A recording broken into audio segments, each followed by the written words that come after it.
Aurreko asteko egunean Errebal plazan ospatu zen ekitaldian izotu zituzten Gabonetako argiak.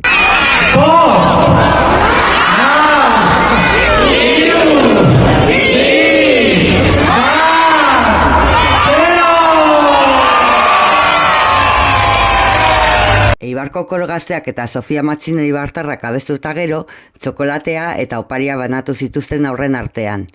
Eibarko udala kaleak apaintzeko argiztapenerako 1.000 euro inguru bideratu ditu aurten. Horrekin batera, Gabonetako programaren barruan, aurrei eta gaztei zuzendutako jarduerak ere antolatu ditu udalak. Besteak beste, Kirola familian jolasteko gunea eskainiko dute Ipurua kiroldegian abenduko asteburuetan 2 eta 5 urte arteko neskamutikoek jolasteko tokia izateko.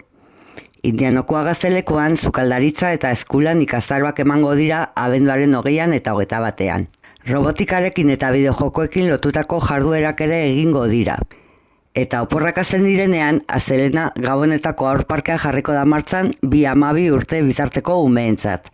Gainera, iaz bezala, Untzaga plazan txirrista handi bat jarriko da. Urtero moduan, Olentzerok buzoi bat izango du pegoran eta portalean aurren gutuna jasotzeko, eta kalejira abenduaren 24an egingo du 11:00 Urkizutik abiatuta. Udalean prestatu duten Gabonetako egitaragua gainera, hainbat musika eta antzerki ikuskizun biltzen ditu. Programa Errege Magoen kabalgatarekin amaituko da urtarrilaren 5ean. Egun horretan, kabalgataren aurretik, dantza ikuskizuna egingo da Ipurua kiroldegian, eta hori ikustera joateko gonbidapenak abenduaren 18an banatuko dituzte.